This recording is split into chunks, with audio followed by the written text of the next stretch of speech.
দুনিয়া কতক্ষণ খাইতেছো, ঘুমাইতেছো, পেশাব পায়খানা করছো, আর মনের চাহিদা মতো ঘুরছো। এতটুকুরে সফলতা মনে করো না।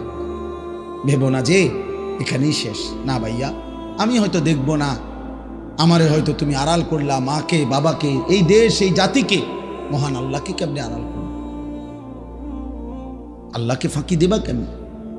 বয়স্ক বাবা, আপনাদেরকেও বলি, আপনারাও হারামের উপার্জন ছেড়ে দেন। স্ত্রী সন্তানের জীবনে আপনি অভিভাবক, ছেলের বাপ, মেয়ের বাপ, আপনি স্ত্রীর স্বামী। আপনার দায়িত্ব নিজের ঈমান আমল এবং এই পরিবারস্থ মানুষগুলোর ঈমান আমল, আখিরাতের সন্ধান তাদের জন্য বলে যাও। আমার মারে আমি দেখছি, মা আমার এই কয়দিন আগেও মা অসুস্থ হইয়া 3 দিন হসপিটালে ছিল। 75 বছরের মতো মার বয়স। মা আমার আস্তে আস্তে কথা কয়, ঠিক মতো কথাও বলতে পারে না। এখনো মা আমার জিজ্ঞাসা, খুব নজর শুনি, মায়ের ভাষায় বলে, এখনো বলে এই কথাইটা, ফুত নামাজ শুনি,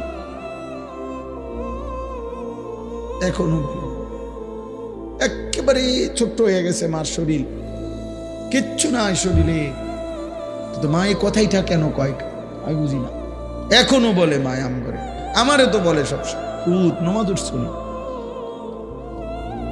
এজন্য আমাদের বাবারে, মারে, সবাইকে বলি, স্ত্রী, ছেলে মেয়েদের ঈমান আমল, নামাজের ফিকির করা চাই। নামাজের ফিকির সবাই মিলে নবীজি সাল্লাল্লাহু আলাইহি ওয়াসাল্লামের সুন্নাতের উপরে, নবীর তরিকার উপরে নিজের ঘর সংসার, নিজের আহার, নিজের নিদ্রা, নিজের চুল, চেহারা, লেবাস, পোশাক, খানা, খাদ্য, একটা একটা করে একজন মুমিনের ভালোবাসার দাবি, আখিরাতের দাবি, এটা সুন্নাতের উপরে আমল করা, নবীজির তরিকার উপরে আমল করা। নবী যেভাবে সাল্লাল্লাহু আলাইহি ওয়াসাল্লাম করেছেন, বলেছেন, খেয়েছেন, ঘুমিয়েছেন, যেটা যেমনি বলেছেন, এটা অনুসরণ করা। মার ফিকির হলো বাদ, ফেড়ে খিদা লাগলে মায় ভাত রান্তাছি আইসো, বাবার কথা হলো টাকা লাগলে আমি উপার্জন করতেছি, মাথার ঘাম পায়ে ফেলে তোমার টাকা লাগলে নিয়ে যাইও। এতটুকুই মা বাবার সাথে সম্পর্ক।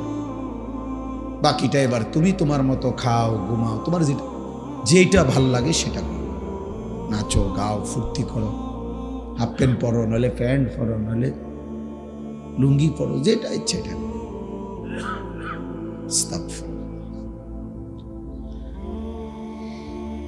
এজন্য বললাম হায়াত খুব দ্রুত চলে যাচ্ছে। তো আল্লাহ তাআলা প্রত্যেক মানুষকে,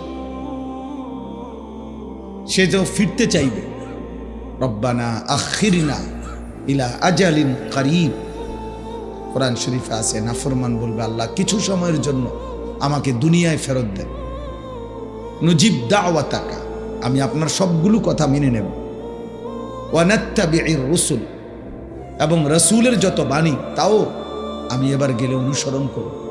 আল্লাহ বলবেন না, আর হবে না বান্দা।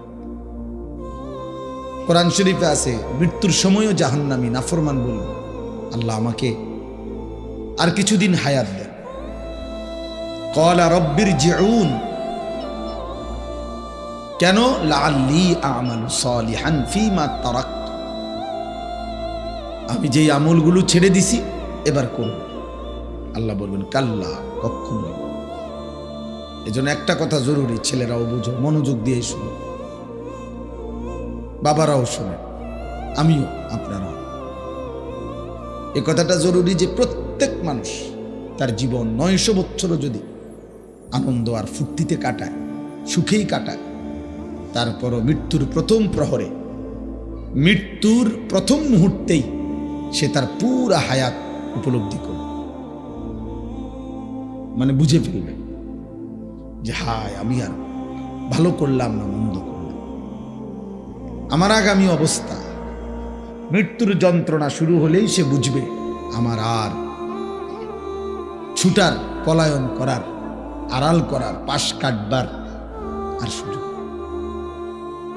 এজন্য কোরআনুল কারীমের মধ্যে আছে, আল্লাহ বলছে, রুহু যখন কণ্ঠনালীতে এসে যায়, এখানে কাল্লা ইদা বালাগাতিত তারাকি,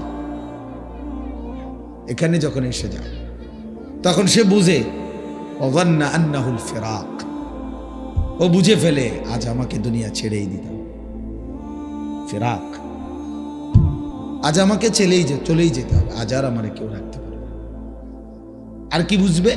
ইলা রব্বিকা ইয়াউমা ইজিনিল মাসাক, আজ আমার গন্তব্য আমার রব আল্লাহর কাছেই পৌঁছবে। এবার আমাকে আমার আল্লাহর কাছে যেতেই হবে। এইবার আর আমার বহুবার আমি হয়তো হোঁচট খাইতে খাইতে দাঁড়ায় গেছি, ফিসলা খাইতে খাইতে আবার সোজা হইয়া গেছি, অসুখ থাকতে থাকতে আবার ওষুধ খাইয়া আল্লাহর দয়া ভালো হইয়া গেছি, হ্যাঁ, দৌড় দিতে দিতে বাচ্চা গেছি, লুকাইতে লুকাইতে বাচ্চা গেছি।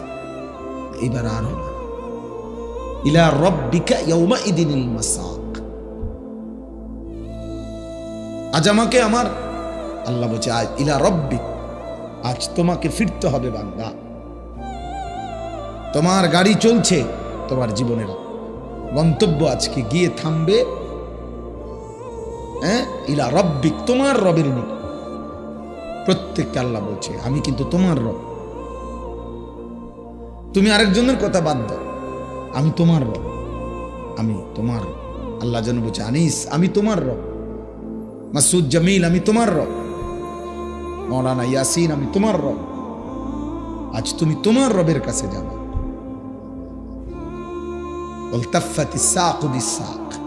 আল্লাহ বলছে ভয়ে আতঙ্কে বান্দা তখন তার পায়ের গোসা দুইটা একটার সাথে এভাবে এমন ভাবে লাগিয়ে যাবে যে ভয়ে এক সুতা পাওটা যে একটু নাড়াবে, এই সাহস এই হিম্মত আর হবে।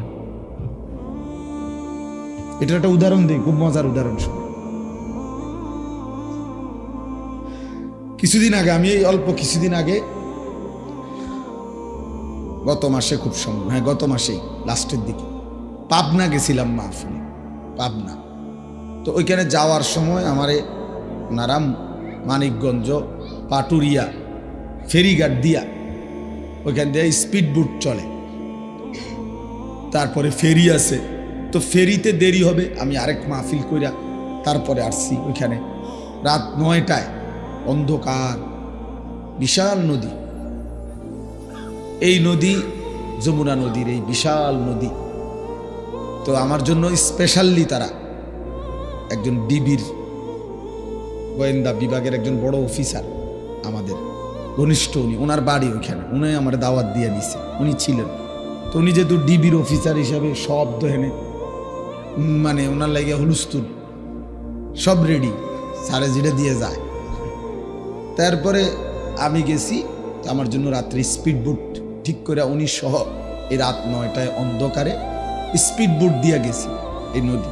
প্রায় 31 মিনিট সময় লাগছে পার হইতে, আধা ঘন্টা। তো আমার বলার উদ্দেশ্য হইল স্পিড বোটে উইটা এটা যখন ছাড়ছে বোট, এটা এখন আমি এরকম যে এখন এরকম শাড়ি দিয়া যেটার নৌকার মতো না এগুলো, এটা যে দৌড়ছি এন দিয়া, এই যে দৌড়ছি এটার বয়ে আমার নাড়ানো এই আধা ঘন্টায় আর এই হাতটা এক সুতা এমনও লড়াইছিল ডরে ফিরে নিয়ে যাই, আটলার যদি ফিরে যায় বাস্তবিক অর্থাৎ একটা শব্দ কথা কইছি না কারণ লাগে, শুধু লা হাওলা ওয়ালা কুওয়াতা ইল্লা বিল্লাহ লা ইলাহা ইল্লা আনতা সুবহানাকা ইন্নী কুনতু মিনাজ জালিমিন।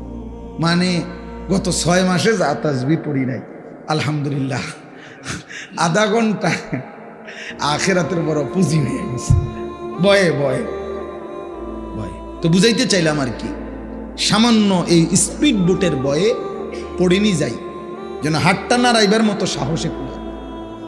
তো এই কথাটা আল্লাহ তাআলা বলছে ওয়ালতাফাতিস সাকু বিসাক, পায়ের গোড়ালি এক পায়ের গোসা আরেক পায়ের গোসার সাথে, এক পায়ের গোড়ালি আরেক পায়ের গোড়ালির সাথে এভাবে মিলে যাবে।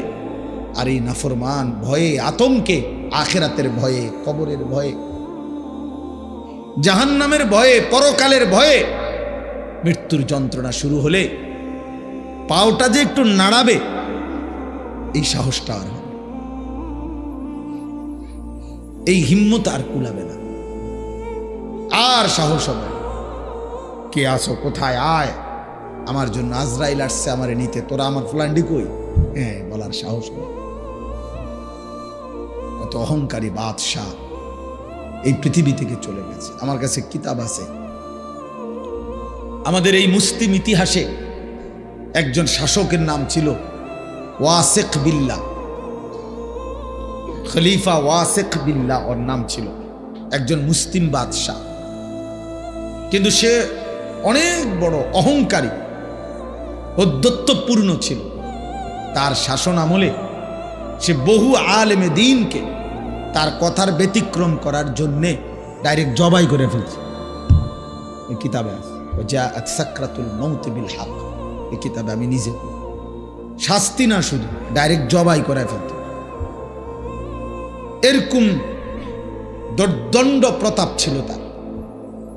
তো লিখছে কিতাবে, তার চোখের দিকে তাকাইয়া কেউ কোনোদিন, তার চোখের দিকে তাকাইলে মানুষ কলিজা শুদ্ধা কাঁপত, তাকাইলেই শুধু তার চোখের দিকে তাকাইয়া কেউ কথা বলার হিম্মত, সাহস কারো কলিজার মধ্যে ছিল না।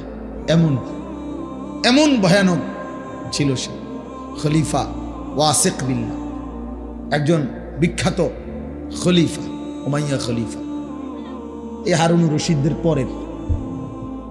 তো যেদিন এই শাসক যে পুরাটা সময় দোর্দণ্ড প্রতাপে বাদশাহী করে গেছে, বড় থেকে বড় ব্যক্তি যার সামনে কথা বলার সাহস পাইত না, যার চোখের দিকে কেউ তাকাইবার মতো আতঙ্কে ভয় পাইতো, চোখের দিকে তাকাইতো না। প্রিয় ছেলেরা, তোমরাও শোনো বাবা, ওইখানে স্পষ্ট ইতিহাসে নির্ভরযোগ্য কিতাবে এ কথায় আছে যে যেদিন মৃত্যুর মুখোমুখি হইছে, এই মৃত্যুর মুখোমুখি হওয়ার পরে যখনই তার মালাকুল মউত আজরাইল জান কবজ করছে, তখনই লোকেরা যখন কাফনের কাপড় পরাইছে, তখন দেখছে যে তার চোখটা যে জায়গায় কাফনের কাপড়ের ভিতরে, এই চোখের এই জায়গাটা কি জানি নড়তেছে, মানে কাফনের কাপড়টা নড়ের আর কি একটু, এই চোখটা, এটা তো ঢাইকা লাইছে পুরা শরীর, তো চোখের জায়গাটার যে কাপড়টা মনে করেন এখানে উপরে এই জায়গাটা একটু নড়ে। কিরিটা কি নড়ে? এটা সরাইয়া দেখছে, কেউ চিনে না, ইঁদুরের মতো ছোট্ট কোনো এক প্রাণী, এই তার দুইটা চোখ খুলে ফেলে দিছে। কসম আল্লাহ, আল্লাহ তাআলা পৃথিবীবাসীকে দেখায় দিছে এই অহংকারী চোখ আমি কবরে পৌঁছবার আগে আগেই ফেলে দিলাম।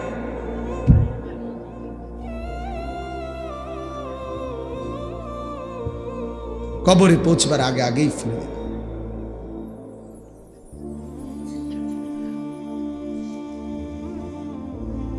এরপরেই লিখছে ওই কিতাবে আরেকজন খলিফার কথা, খলিফা আবু জাফর মনসুর। এই খলিফা মনসুর আরেকজন, উনিও ছিল অনেক বড় শাসক, প্রতাপশালী। ওনার ভয়ে মানুষ থরথর করে কাঁপত, ওনার সামনে কথা বলার কারো সাহস ছিল না। তো মৃত্যুর পূর্বে হঠাৎ করে লাস্ট টাইমে ওনার নাকের মধ্যে এসে একটা মাছি বসছে।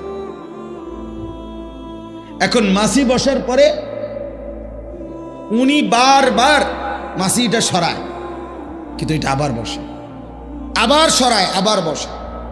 সকল ব্যক্তি মিলে চেষ্টা করছে, ওনার পাইক পেয়াদা, খাদেম, খুদ্দাম, মাগার মাছিটা এন থেকে সরেন। উনিয়া কেবলই আসছে বসে, এটা ওনারে, উনি অসহায় হয়ে গেছে এক পর্যায়ে যে ইন্নালিল্লাহ, মানে এই মাছিটা আমি কি করতাম, এটা কেন আমার নাকের থেকে সরছে না, এটা কেবলই আসতেছে, কেবলই আসতেছে। ঠিক ওই টাইমে একজন বড় বুজুর্গ, তাউস ওনার নাম, ওই যুগের ওই বুজুর্গ ওনার দরবারে আসছে ওনার সাথে সাক্ষাৎ করতে কোনো কাজে। ঠিক এই টাইমে উনি আইসে, এই খলিফা মনসুর, এই শাসক, ওনাকে, ওই বুজুর্গকে, ওই বড় আলেমকে জিজ্ঞেস করছে, জনাব বলেন তো আল্লাহ মাছি কেন সৃষ্টি করছে? মানে ওনার হলো মনের কষ্টে সেটা উনি বলছে আর কি, যে লিমাযা খালাকাল্লাহু আয-যুবাব, আল্লাহ তাআলা কেন মাছি সৃষ্টি করলেন? আল্লাহু আকবার। ওই বুজুর্গ তো বুজুর্গই, ওই আলেমে দ্বীন বলেছেন লিয়াযুল্লা বিহি উনুফাত তুগাত। বলছেন আল্লাহ তাআলা মাছি সৃষ্টি করেছেন অহংকারী বাদশাদের নাক বেইজ্জতি করার জন্য, অহংকারী শাসককে অপমানিত করার জন্য। তাইলে দেখো ছেলেরা, তোমরাও মনে করো, প্রিয় ভাই তুমি কি অহংকার করছো? আল্লাহকে না ডেকে, এক ওয়াক্ত নামাজ না পড়ো, আখলাকের খবর নাই, চরিত্রের খবর নাই, রাতের খবর নাই, দিনের খবর নাই, ওযু নাই, নামাজ নাই, সেজদা। কি মনে করতেছো আসলে? হ্যাঁ, কি ভাবছো? কি আসলে তুমি কি ভাবছো নিজেকে? মানে কি মনে করছো? কি তোমারে কেউ ধরবে না? না তোমারে কেউ দেখে না? না আয়াহসাবু আল্লান ইয়াকদিরা আলাইহি আহাদ আয়াহসাবু আল্লাম ইয়ারাহু আহাদ। আল্লাহ বলেন আমার বান্দা কি ভেবেছে তার উপরে কারো কোনো শক্তি নাই? আল্লাহ বলেন আমার বান্দা কি ভেবেছে তাকে কেউ দেখে না? কি ভেবেছো বান্দা? তোমার উপরে কারো বুঝি কোনো শক্তি নাই? কি ভেবেছো বান্দা? তোমাকে বুঝি কেউ দেখে না? তুমি কি মনে করেছো? ওমা তাকুনু ফি শাআনিন ওমা তাতলু মিনহু মিন কুরআনিন ওয়ালা তা'মালুনা মিন আমালিন ইল্লা কুন্না আলাইকুম শুহুদান ইদ তুফিদুনা ফীহ। আল্লাহ বলে বান্দা তুমি যাই করো না কেন, যখন তুমি যাই করো না কেন, তুমি আমার কোরআন থেকে যেটুকুই তেলাওয়াত করো না কেন, অথবা তুমি যেই কোনো আমলই করো না কেন, যখন তুমি তা করতে থাকো, ভালো কিংবা মন্দ, নেকি কিংবা গুনাহ, ইল্লা কুন্না আলাইকুম শুহুদান, আমি রব্বুল আলামিন কিন্তু তোমার সামনেই থাকি, আমি সামনেই থাকি। সেজদা দিলেও আমি সামনেই থাকি, নাফরমানি অস্থির ছবি দেখলেও আমি সামনে থাকি, হালাল টাকা গুনলেও আমি সামনে থাকি, হারাম টাকা গুনলেও আমি সামনে থাকি, পর্দানশীল নারীর পর্দাও আমি দেখতে থাকি, বেপর্দা নারীর অসভ্যতাও আমি আল্লাহ দেখতে থাকি। ওমা ইয়াযুবু আর রাব্বিকা মিন মিসকালি যাররাহ। আল্লাহ বলেন তোমার রব, তোমার মাওলা থেকে তুমি এক বিন্দু, এক জাররাও কিছু গোপন করতে পারবে না। ইসসামাওয়াতি ওয়াল আরদ, সাত আসমানের ঊর্ধ্বে হোক আর সাত তবক জমিনের নিচে হোক, কিছুই রবের কাছ থেকে গোপন করতে পারবে না। একটু আগায়া বসো ভাই নওজোয়ান, একটু কষ্ট করে আগায়া বসো, আর একটু হিম্মত করো, 1 মিনিট দাও ভাই, আসো আগায় আসো, ভালো হবে, যে পিছনের ছেলেরা বসতে সুবিধা হবে। বা সবাই সবাই নড়েন, পিছনে তাকান কেন? আপনার সামনে আগাইতে বলছি, পিছনে কেউ না বসুক, আমি তো বলছি আগাইতে, আগান। ঠিক আছে, সবাই নড়ো ভাই, তাহলে সওয়াব হবে। আমার একটু নড়ার দ্বারা আরেক আল্লাহর বান্দা যদি বসতে পারে, তো সে যতবার যতক্ষণ বসলো এখানে কতটা নেকি আমাদের আমলনামার মধ্যে আসে।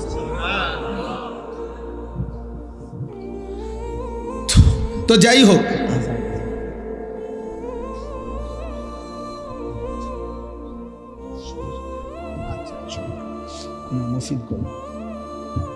জি, তো এই জন্য আমরা বললাম প্রিয় ভাই, আমি আলহামদুলিল্লাহ আমরা সবাই মনোযোগী আছি, এই জন্য কথা শুরু করছি। আমি এটা আমার পুরান মাহফিল, মাদ্রাসা, আমরা সহ মিলে মিশে মাদ্রাসা, তাইলে এই জন্য আমি শুরু করলাম কথা, যে ভাবলাম আর কি, সময় খুব দ্রুত, বলতেছিলাম যে দেখতে দেখতে 2 বছর পার করে 3য় বছরে চলতেছে। আমার হায়াত আমি হিসাব করে দেখছি, দেখতে দেখতে 44 বছর হায়াত চলে গেছে। কিন্তু চোখ বন্ধ করলে, পেছন দিকে তাকায় দেখলে আখিরাতের পুঁজি বড়ই কম, অনেক কম, অনেক কম। এজন্য খুব দ্রুত হায়াত চলে যায়। দুনিয়া এখন খুব বেশি পরিমাণ মানুষের জান মাল, জীবন চলা খুব কঠিন। প্রতিদিন আমি বাসায় এসে বলি, প্রতিদিন রাস্তাঘাটের জ্যামে দেরিতে হায়াতের কি পরিমাণ সময় অপচয় হয়ে যায়। জায়গায় জায়গায় রাতকে রাত, দিন, আমার জিন্দিগি তো ফতে গাড়ি। জীবনের বেশি সময়টাই তো আমার রাস্তা রাস্তায়। তো দেখি এই ট্রাক কাইতুইয়া ফিরে রয়েছে, লরি কাভার্ড ভ্যান কাইতুইয়া ফিরে রয়েছে, বাস উল্টাইয়া রয়েছে, গাড়ি উল্টাইয়া রয়েছে। এই ঘন্টার পর ঘন্টা জ্যামে পড়ে থাকি, 2 ঘন্টা 3 ঘন্টাও আটকায় থাকি। তাহলে জীবনের কি পরিমাণ সময় আমাদের এমনিতেই অনাদরে অবহেলায় পার হয়ে যাচ্ছে, কেটে যাচ্ছে। কিন্তু আখিরাতের পুঁজি কোথায়? এরপরও যেটুকু সময় হায়াতের আছে, ইচ্ছা করলে নামাজ পড়তে পারতাম, আল্লাহকে ডাকতে পারতাম। একেবারেই সুস্থ সবল মানুষ, কোনো ব্যস্ততা নাই, কোনো কারণ নাই, কোনো যুক্তি নাই, একেবারে ইচ্ছাকৃত ঠান্ডা মাথায় বুঝে শুনে যে মানুষগুলো মুসলমান পরিচয় জানার পরেও নামাজ পড়ে না, তার চাইতে বড় নিকৃষ্ট ডাকাত, অসভ্য, তার চাইতে বড় বেয়াদব আল্লাহর জমিন আর কেউ। এটা একেবারেই একটা অমানুষ, বেনামাজি একদমই অমানুষ। এটা মানুষও না, মানুষের জাতও না, এটা কোনো মানুষও না, মানুষের জাতও না। এটা কোনোভাবেই এটা কোনো মানুষের জাতে পড়ে না। এটা বেনামাজি কোনো মানুষের জাতে, মানুষের কোনো কোয়ালিটি তার ভিতরে নেই, ইনসানের কোনো গুণ তার মধ্যে নেই। বলে ভাত খায়, বেটা ভাত তো জানোয়ারও খানা খায়। বেটা মানুষ হওয়ার গুণ কি আছে সেটা বলো। বেটা পেশাব পায়খানা কত, জানোয়ারও তো বেটা পেশাব পায়খানা করে। ঘুম যায় তো জানোয়ারও তো ঘুমায়। বেটা বাচ্চা কাচ্চা লালন পালন করে, কুকুর বিড়ালও বেটা বাচ্চা কাচ্চা লালন পালন করে।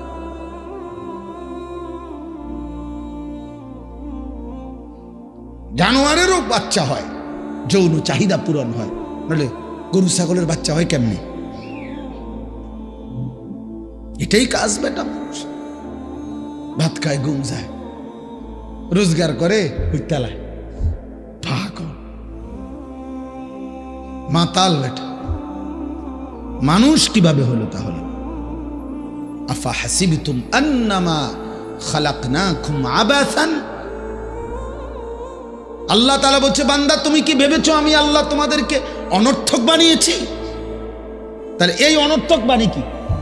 হে তো কোনো না কোনো কাজ করে, এটা তো আল্লাহ দেখতেই আছে। এতে মাড়ি গাড়ে, এতে সিএনজি চালায়, অটো চালায়, এতে দোকানদারি করে, এতে বহন বেচে, বিড়ি বেচে, চা বেচে, ওইতে ঘোরে টোটো কইরা, কাম তো কিছু না কিছু করতেই আছে। এরপর আল্লাহ বলে, কি ব্যাপার বান্দা, তুমি কি ভেবেছো আমি তোমাকে অনর্থক বানিয়েছি? তার মানে তুমি ইবাদত করছো না কেন? তুমি নামাজ পড়ছো না কেন বান্দা? তুমি আল্লাহকে ডাকতেছো না কেন? তুমি আখিরাত ভুলে আছো কেন? তুমি পরকাল ভুলছো কেন বান্দা? বিষয়টা কি? তুমি কি মরবা না? ওয়া আন্নাকুম ইলাইনা লা তুরজাউন। আল্লাহ বলে, বান্দা কি ভেবেছো আমি আল্লাহর কাছে কি ফেরত আসবে না? কি মনে করছো বান্দা তোমার দাদা কই গেল? এই জমিনের উপরেই তো ছিল। তোমার বাপ কই গেল বান্দা? সে তো জমিনের উপরেই ছিল। তোমার বড় চাচা কই গেল? সে তো জমিনের উপরেই ছিল। কত অহংকারী বাদশাগুলো কই গেল? তারা তো এই জমিনের উপরেই ছিল। ফেরাউন নমরুদ কোথায় হারিয়ে গেল? ফেরাউন নমরুদ কেন মরে গেল? টাকার অভাবে, চিকিৎসার অভাবে, সম্পদের অভাবে, ক্ষমতার অভাবে, পদ হারানোর কারণে। আপনাদের জন্য আমি এই জন্য শুরুর থেকে এবারে আজকে 3 মাস, প্রায় 2 মাস আমি একটা নিয়ত করছিলাম। আমাদের বাংলাদেশের একজন বড় বুজুর্গ, ঢাকা গাজীপুর কাপাসিয়ার অনেক বড় একজন মুখলেস আল্লাহওয়ালা অধ্যক্ষ মিজানুর রহমান চৌধুরী, বহুত বড় একজন আল্লাহওয়ালা বুজুর্গ। উনি একটা বড় বড় আলেমদের তত্ত্বাবধানে একসাথ করে উনি নবীজি সাল্লাল্লাহু আলাইহি সাল্লামের সুন্নাতের উপরে একটা কিতাব লিখছে, পূর্ণাঙ্গ মোটা। এই যে এই কিতাবটা তালিমুস সুন্নাহ, প্রায় 600 পৃষ্ঠা এই কিতাবটার মধ্যে। বাংলা ভাষায় আমাদের নবী সাল্লাল্লাহু আলাইহি সাল্লামের সমস্ত সুন্নাত, ছোট বড় একেবারে সবটা নবীর জীবন সুন্নাত নবীজি সাল্লাল্লাহু আলাইহি সাল্লামের উনি এখানে তুলে ধরছেন দলিল সহ সুন্দর করে, ওলামায়ে কেরামের সম্পাদনায়। আমার খুব পছন্দ এই কিতাবটা। তো আমি নিয়ত করছি এটা ইচ্ছা করে হজরতের কাছ থেকে, সেই গাজীপুর থেকে এগুলা আনাইয়া বিক্রি করি। আমার এই সাদা গাড়িতে রাইখা রাইখা ডেলি মাহফিলে বিক্রি করি 400 টাকা মূল্যে। আমার একটা ইচ্ছা যে হজরতের কাছে আমি বলছি যে হজরত, আমার ইচ্ছা যে আল্লাহর বান্দাদের ঘরে ঘরে, মুসলমানের ঘরে ঘরে নবীর সুন্নাতের একটা পূর্ণাঙ্গ মোটা কিতাব পৌঁছুক, মানুষ ঘরে রাখুক। তাহলে দেখা যাবে স্ত্রী, ছেলে মেয়ে, নাতি নাতনি, দাদি নানি তারাও পড়বে, তারাও শুনবে, তারাও একটা একটা সুন্নত যার যখন যা ভাল লাগে একটু একটু পড়বে। এই জন্য এই প্রথম আবদার হলো, যাদেরই সুযোগ হয় আমাদের এই সাদা গাড়ির থেকে 400 টাকা মূল্যে এই কিতাবটা কেনার চেষ্টা করবেন। ঘরে রাখলে আগে মুসলমানের ঘরে ঘরে মুকসুদুল মুমিনিন কিতাব থাকতো, বেহেশতি জহুর কিতাব থাকতো, মা খাদিজা, মা ফাতেমার একটা বই থাকতো। এখন বেডই তো জোয়ানো বুড়াও সবাই মোবাইল টিভি, মোবাইলের সবাই ব্যস্ত। না রে ভাই, কিতাব থেকেও পড়া উচিত, নবীজির সুন্নাত শেখা উচিত। এই জন্য দয়া করে চেষ্টা করবেন একটা একটা কিতাব কিনতে। আর আমি যেই কাগজটা এখন আপনাদের কাছে দিবে, এই হ্যান্ডবিলটা, এইটার মধ্যে আমার ওই আহ্বানটা আছে 4200 টাকা। আমার মাদ্রাসার ওই জমিতে যে কেউ আমার যার ভাল লাগে 4200 টাকা এক মুসল্লা পরিমাণ জায়গার দাম, যদি পারেন তো দিয়েন। এখানে বিকাশ নাম্বার আছে, মৌলানা মাসুদ জামিল ভাই আছে, এই মাদ্রাসার মোহতামিম, আপনাদের মহল্লার ইমাম। মৌলানার কাছে দিলেও আমার কাছে পৌঁছবে, শুধু মোবাইল নাম্বারটা পৌঁছাইতে হবে আমার কাছে, আমাদের কাছে। তাইলে আমরা ওইখানে এগুলো তালিকা করতেছি, যারাই 4200 টাকা দিবে আমরা তাদেরকে আমাদের উন্নয়ন সদস্য বানাবো। উদ্দেশ্য হলো এইটুকু দান অল্প অল্প করে দিলে আমাদের এই জায়গাটা একদিন মসজিদ, মাদ্রাসা, সর্বস্তরের মুসলমানদের দ্বীনি শিক্ষার ব্যবস্থাপনা এগুলো আমরা করতে চাই। আল্লাহ যেন তৌফিক দেয়। অনেক প্রবাসী আছে, কারো ভাই, কারো বাবা, কারো স্বামী, মহিলাদের মা বোনরা আছেন, যেই শুনলেন, যদি সুযোগ হয় আপনি কাউরে বললে যদি উনি দেয়, আপনি বলার চেষ্টা করেন, আর না পারলে দোয়া করেন, আল্লাহ যেন আমাদের সবাইকে তৌফিক দেয়। সর্বশেষ কথা হলো, আমাদের এই মাদ্রাসায় আশরাফুল উলুম কোরের পার, আলহামদুলিল্লাহ আমাদের ভালোবাসার মহব্বতের মাদ্রাসা, আলহামদুলিল্লাহ মেহনতের মাধ্যমে চলতেছে। এখন কতজন ছাত্র? 68 জন ছাত্র। আজকে প্রায় কয়জন ছাত্র সবক নেওয়ার কথা? 7 জন ছাত্র হিফজুল কোরআনের সবক নিবে, আর নাজেরা 4-5 জন ছেলে আছে নাজেরার সবক নিবে। আমারে বলছে, যেহেতু আমি সবসময় এই মাদ্রাসায় আসি, আজকে আমাদের একজন মহান বুজুর্গ, আমাদের কুমিল্লার সকল আলেমদের কাছে শ্রদ্ধেয় হজরত মৌলানা শাহ ইলিয়াস সিদ্দিকী জমিরি দামাত বারাকাতুহুমুল আলিয়া, হজরত ইনশাআল্লাহ আজকের এই মাহফিলে আসবেন, বয়ান করবেন। তো আমি এই জন্য বলছি যে হুজুরের হাতে এই বাচ্চাদের সবক দেওয়াইতে। আমার মাদ্রাসা তো আমি হুজুরকে দিয়ে অনেকবার আমাদের বাচ্চাদেরকে সবক দেওয়াইছি, হুজুরেই ইনশাআল্লাহ দোয়া করে দেবে, আমরা এমনিতেই দোয়া করি। আর আরেকটা বিষয় হলো, আগামী এই নভেম্বর মাসের, এই যে মাস আসতেছে, নভেম্বর মাসের 6, 7, 8 3 দিন ব্যাপী, বৃহস্পতিবার, শুক্রবার, শনিবার, এই 3 দিন আমার যেই মাদ্রাসা, ওই মাদ্রাসা ময়নামতি সাহেবের বাজার ক্যান্টনমেন্টের উত্তরে বিবাড়িয়া সিলেট রোডে, ওইখানে স্কুল, কলেজ, ইউনিভার্সিটি এবং সাধারণ ছেলেপেলে যাদের বয়স 30 বছরের নিচে, 15 বছরের ঊর্ধ্বে, তাদের জন্য আমরা দিন শিকার তরবিয়তি একটা কোর্স আয়োজন করেছি। অর্থাৎ অজু, নামাজ, সূরা, কেরাত, দোয়া, কালাম, ঈমান, আমল, বিশুদ্ধ আকীদা, চরিত্র, আখলাক সম্পর্কিত সরাসরি প্র্যাকটিক্যাল, বড় ছাত্র এবং 20 জন শিক্ষক সহ মোট 60 জন মুআল্লিম যারা শিখাবে গ্রুপ গ্রুপ করে, এগুলো ঠিক করছি। এরপরে মাদ্রাসায়, আমাদের এটা মাদ্রাসা তখন বন্ধ থাকবে, এই জন্য আমার এই বড় ছাত্র এবং উস্তাদরা মিলে সারা দেশ থেকে যারা আসবে স্কুল কলেজের ছেলে, তাদেরকে তারা শেখাবে, পড়াবে। এইটা হবে। এই কোর্সেও যদি কারো সুযোগ হয় 700 টাকা মাত্র থাকা খাওয়া বাবদ জমা দিতে হবে। এরপরে এই 7, 6, 7, 8 নভেম্বর বৃহস্পতি, শুক্র, শনিবার এই কোর্সটি তোমরা জেনারেল ছেলে যারা আসো, তাদেরও যদি কারো সুযোগ হয় যাওয়ার চেষ্টা করবে।